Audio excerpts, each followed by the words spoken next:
नमस्कार प्यारे मित्रों, हम वापस आपके समक्ष हैं एक और नई वीडियो के साथ। वीडियो को अच्छे से समझने के लिए बने रहिएगा हमारे साथ शुरू से लेकर अंत तक। तो स्वागत है आपका आपके अपने YouTube चैनल श्री राम अध्ययन मंत्रा में। साथियों, आज का विषय है पद नंबर 15, मुक्तिबोध की लंबी कविता अंधेरे में। साथियों, पहले भी मैं बता चुका हूँ कि एक स्वप्न चल रहा है और उसी स्वप्न को शब्दों के माध्यम से मुक्तिबोध आपके समक्ष रखना चाहते हैं कि मन में क्या द्वंद्व चल रहा है, उनके अंतः चेतना में क्या संघर्ष हो रहा है, वो अभिव्यक्ति क्यों नहीं दे पा रहे हैं, क्यों समाज में संवेदनता पूरी तरीके से ख़त्म हो गई है, क्यों अनुभूतियाँ लोगों में नहीं बची है, क्यों उनके चेहरे पथरा गए हैं, कहीं पर भी चेतना का नाम नज़र नहीं आता। तो इसी द्वंद्व को यहाँ उकेरा गया है। अगर यहाँ अवतरण की बात करें तो पूंजीवादी वर्ग है, उनके द्वारा जैसे श्रमिकों का आंदोलन होता है उन्हें दबा दिया जाता है और वो नीरस होकर आंदोलन करते रहते हैं, क्योंकि उम्मीद तो उनको कुछ होती भी नहीं है। तो उन्हीं का ब्यौरा यहाँ पर दिया गया है। उन्होंने जो यथार्थ को भोगा है वो उनके स्वप्न में चल रहा है और वही आपके सामने वो प्रस्तुत करने जा रहे हैं। तो 15वां पद है, देखते हैं इसको। अजीब, दोनों ओर नीली गैस लाइट पांत, रही जल। नींद में खोए हुए शहर की गहन अवचेतना में हलचल, पाताली तल में चमकदार सांपों की उड़ती हुई लगातार। लकीरों की वारदात, सब सोए हुए हैं लेकिन मैं जाग रहा, देख रहा। रोमांचकारी वह जादुई करामात, विचित्र प्रोसेशन, गंभीर क्विक मार्च, कलाबत्तू वाला काला जरीदार ड्रेस पहने चमकदार बैंड दल, अस्थि रूप यकृत स्वरूप, उदर आकृति, आंतों के जालों से बाजे वे दमकते हैं भयंकर, गंभीर गीत स्वपन तरंगे उभारते रहते। यहां तक देख लेते हैं। सबसे पहले तो इसमें जो कठिन अर्थ है, सबसे पहले उनको बता देता हूं।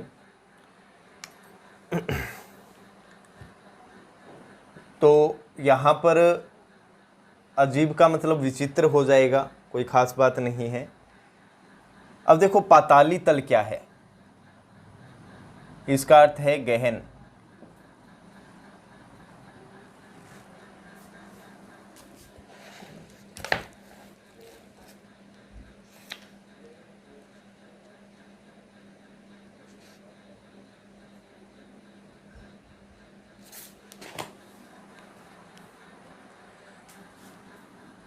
इसका अर्थ है भीतरी, गहनतम, गहराइयां। पाताली तल मतलब भीतरी गहनतम गहराइयां, अर्थात मानव की जो गहरी चेतना है, गहरी अभिव्यक्ति है, उस चीज का ये प्रतीक हो जाएगा। चमकदार सांपों की उड़ती हुई लगातार, अर्थात जो अवचेतना है वो चमकदार सांपों की उड़ती हुई रेखाओं जैसी नजर आती है। तो यहाँ इसकी समानता की गई है, तो यहाँ उपमा अलंकार हो जाएगा। जैसे चमकदार सांप होता है, उसके चकते बने रहते हैं, ऐसा सांप, तो वो चेतना उस गहन अंधकार में वैसी ही दिखाई देती है जैसे कोई चमकदार सांप की रेखाएं वहाँ नजर आती है। सब सोए हुए हैं, सब शहर के लोग हैं, वो सब सोए हुए हैं, उनमें चेतनता बिल्कुल भी नहीं है, वो नीरस है, उदास है और अंधकार में जीवन व्याप्त कर रहे हैं। रोमांचकारी, ये हो जाएगा रोंगटे खड़े कर देने वाला, रोंगटे खड़े कर देने वाला। जादुई करामात मतलब जादू ही हो जाएगा।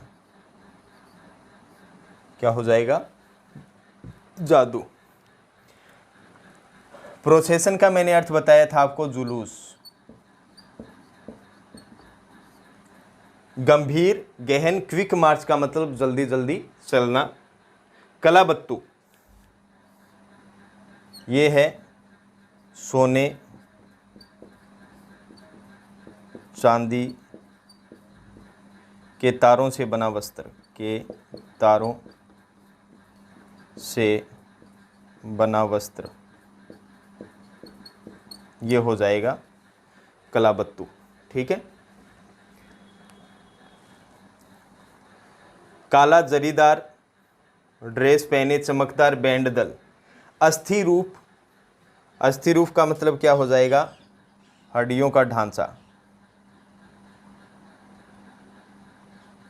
हड्डियों का ढांचा।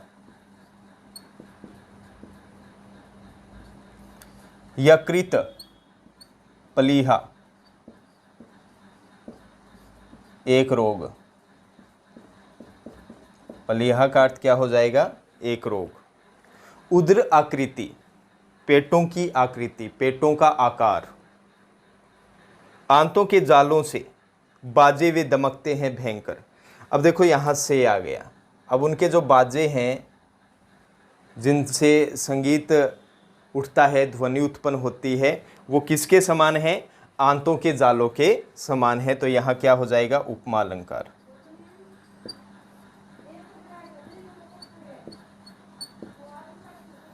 गंभीर गीत में गै वर्ण की आवृत्ति से क्या है? अनुप्रास अलंकार। और स्वपन तरंगे लहरें हो जाएगा उभारते रहते, उभरती रहती है। यहाँ तक देखते हैं। तो पिछले वीडियो में हमने देखा था कि मुक्तिबोध अपने स्वपन में एक आंदोलन को देख रहे हैं और वो आंदोलन बड़ी शांति से चला जा रहा है, सब में नीरसता व्याप्त है। उसे ही देखकर वो क्या कहते हैं? बड़ा अजीब दृश्य है कि दोनों तरफ, दोनों ओर मतलब दोनों तरफ नीली रोशनी वाली गैस की पंक्तियां क्या हो रही है? जल रही है और वो लगातार जल रही है। इसमें पुनरुक्ति प्रकाश अलंकार हो जाएगा।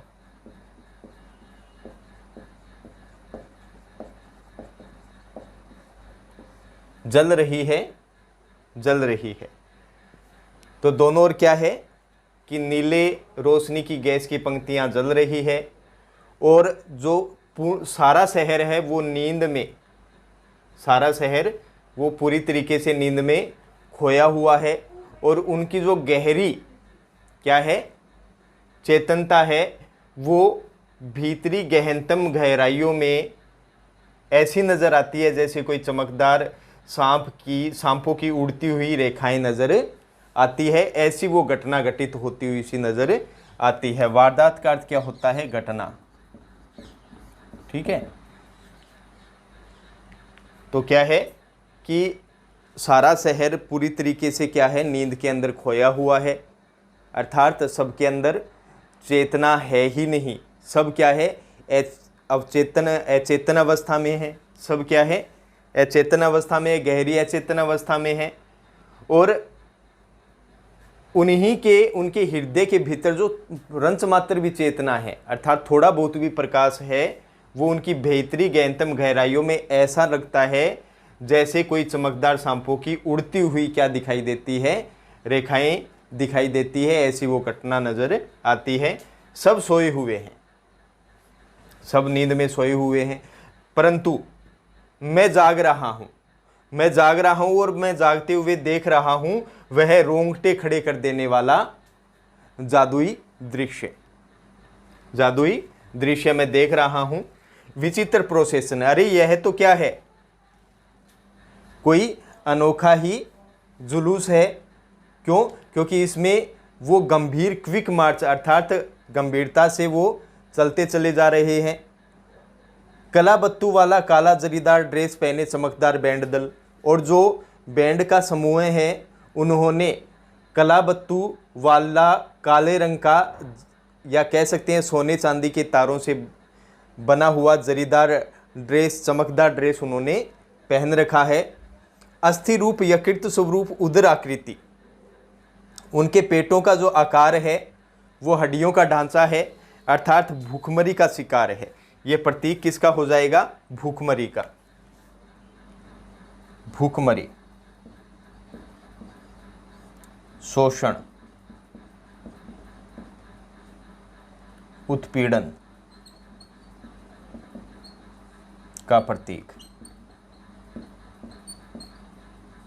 क्या ये जो पंक्ति है, अस्थि रूप, यकृत स्वरूप, उदर आकृति, ये उनके क्या है? भूखमरी, उत्पीड़न और शोषण का प्रतीक है, जिनका शोषण पूंजीपति करते रहते हैं। अर्थात उनके पेटों का आकार ऐसा नहीं है, बल्कि एकदम अंदर चला गया है, अर्थात हड्डियों का ढांचा मात्र रह गया है और वो प्लीहा एक रोग के समान नजर आता है।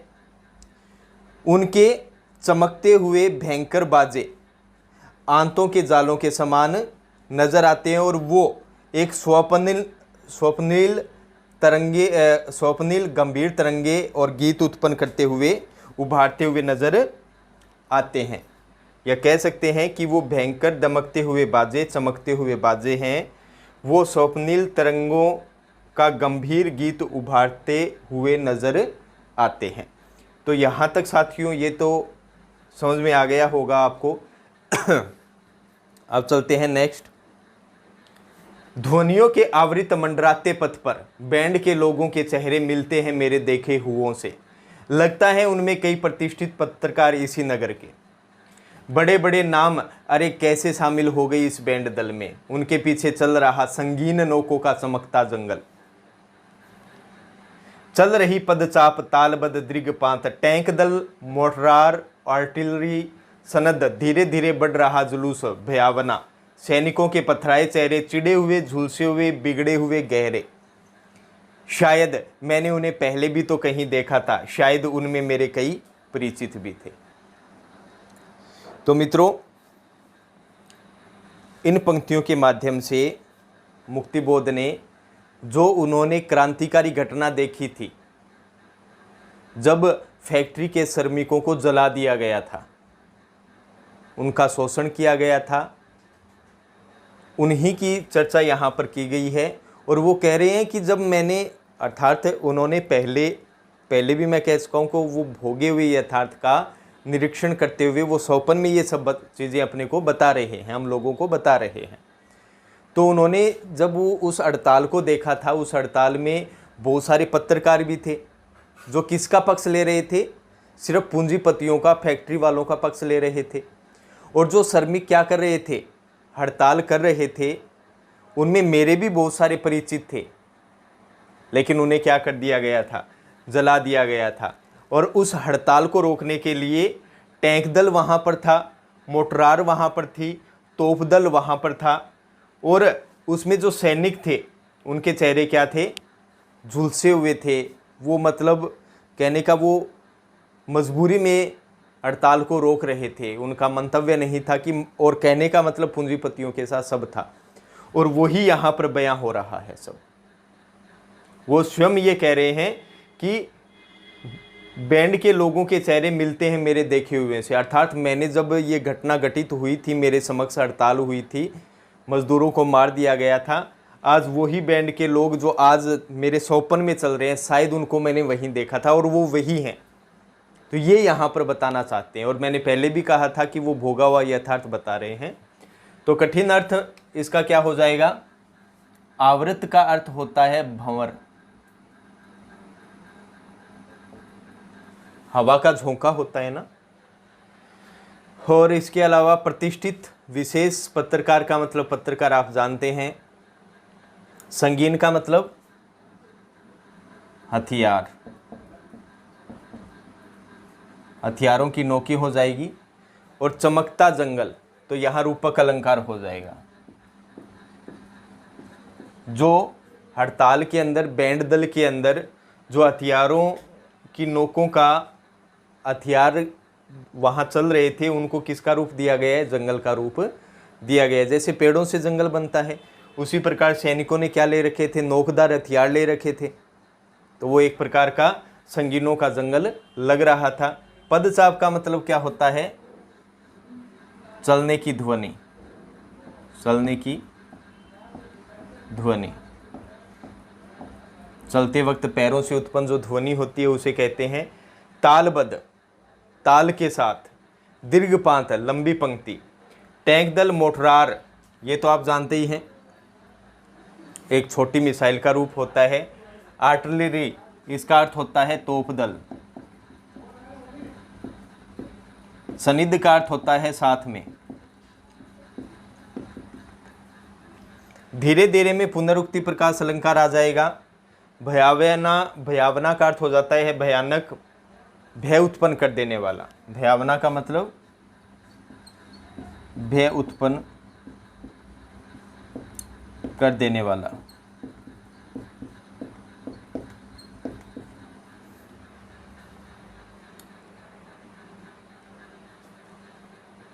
बस इसमें ये कठिन अर्थ है, इसकी व्याख्या और बता देता हूँ।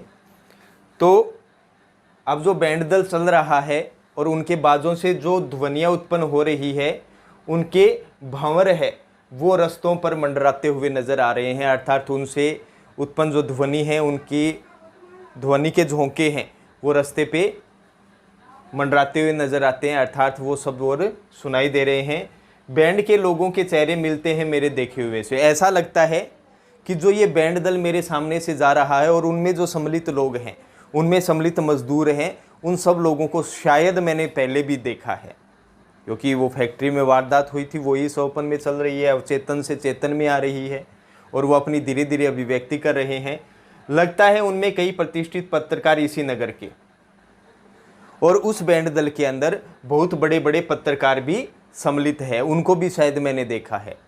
अर्थात कहने का मतलब ये कि जो प्रतिष्ठित अर्थात बड़े बड़े पत्रकार थे, वो भी फैक्ट्री मालिकों के साथ, पूंजीपतियों के साथ मिले हुए थे, जो लगातार क्या कर रहे थे, मजदूर वर्गों का जो हड़ताल चल रही है, उनका आंदोलन चल रहा है, उनकी लगातार खिल्ली सी उड़ाते हुए नजर आ रहे हैं कि देखो इनसे कुछ हो ही नहीं रहा, इनकी मांगे गलत है, ऐसा करके। बड़े बड़े नाम अरे कैसे शामिल हो गई इस बैंड दल में, तो उनको खुद को आश्चर्य हो रहा है मुक्तिबोध को कि इस बैंड दल अर्थात ये तो मजदूर वर्ग का क्या है आंदोलन है, और इसमें इतने बड़े बड़े नाम कैसे शामिल हो सकते हैं। कहने का मतलब बड़े बड़े राजनीतिज्ञ भी इसके अंदर शामिल थे, क्योंकि उनकी पहुंच बहुत दूर दूर तक होती है, तो वो भी इसमें सम्मिलित थे। उनके पीछे चल रहा संगीन नोकों का चमकता जंगल। अब मजदूर वर्ग के लोग हैं, वो हड़ताल न कर सके, अगर वो उग्र हो जाएं तो उसके लिए उस बैंड दल में हथियारबंद नोकदार हथियारों का एक जंगल उनके पीछे पीछे चल रहा था। अर्थात सैनिक नोकदार हथियार लिए हुए उनके पीछे चल रहे थे। उनके चलने की ध्वनि साफ सुनाई दे रही थी, वो तालबद्ध तरीके से चल रहे थे, और उनकी जो पंक्ति थी हथियारों की वो बड़ी लंबी थी। अब हथियारों के साथ साथ टैंक दल भी उनके पीछे चल रहा था, जिसमें मोटरार और तोप दल भी क्या था, शामिल था। धीरे धीरे बढ़ रहा जुलूस भयावह, और जो जुलूस था वो धीरे धीरे भय उत्पन्न करने वाला जो जुलूस था वो धीरे धीरे क्या हो रहा था, आगे बढ़ रहा था। सैनिकों के पथराए चेहरे, चिड़े हुए, झुलसे हुए, बिगड़े हुए, गहरे, और उनमें जो सैनिक चल रहे थे उनके चेहरे क्या हो चुके थे, पथरा चुके थे। और साथियों ये किसका प्रतीक है, पथरा जाना? ये प्रतीक है संवेदनाहीनता का। संवेदनाहीनता का, भाव रहित, मतलब सैनिकों के अंदर कोई भी इमोशन नहीं थे, वो भाव रहित थे, वो दया नहीं दिखाते थे, वो निर्दयी थे जो बैंड दल में चल रहे थे। अर्थात कोई भी मजदूर कुछ भी करेगा तो तुरंत उड़ा दो उसको। वो कुछ चिड़े हुए से नजर आ रहे थे, क्योंकि ऊपर से ऑर्डर मिलता है बार बार कि ये ऐसा करना है, तो मजबूरी में वो ऐसा कर रहे हैं। झुलस जाने के कारण उनके चेहरे गहराई से पूरी तरीके से क्या हो चुके थे, बिगड़ चुके थे। शायद मैंने उन्हें पहले भी तो कहीं देखा था, शायद उनमें मेरे कई परिचित थे। फिर आगे मुक्तिबोध कह रहे हैं कि जो बैंड दल मैं देख रहा हूँ, जिन सैनिकों को मैं देख रहा हूँ, जिन पत्रकारों को मैं देख रहा हूँ इस बैंड दल में, उन बड़े बड़े लोगों को मैं देख रहा हूँ, शायद इनको पहले भी मैंने कहीं देखा है। क्योंकि एक सौपन उनके हृदय में चल रहा है और सौपन में उन्हें नज़र आता है कि हाँ इन लोगों को मैंने देखा है। और वास्तविकता में ये घटना घटित हुई थी जो मैंने आपको बता दी थी कि नागपुर के एक स्थान पे ये घटना घटित हुई थी और वही घटना उनके अवचेतन में थी जिसकी अभिव्यक्ति वो नहीं कर पा रहे थे। लेकिन वो सनात पुरुष जब से आया है वो अपनी अभिव्यक्ति कर रहे हैं और वो कह रहे हैं कि ये जो लोग मैं अब देख रहा हूँ वो मेरे शायद पहले देखे हुए और उनमें मेरे बहुत सारे परिचित भी, अर्थात मेरे परिचित भी उनमें मारे गए थे उस घटना के अंदर, जिसको मैं भुला नहीं पा रहा हूँ। ये सारा सौपन उनमें चल रहा है और भली प्रकार से आपको समझ में भी आया होगा मित्रों। तो मिलते हैं नेक्स्ट पद में। अगर कुछ समझ में नहीं आता है तो आप कमेंट बॉक्स में कमेंट कर सकते हैं और आपका सहयोग अपेक्षित रहेगा।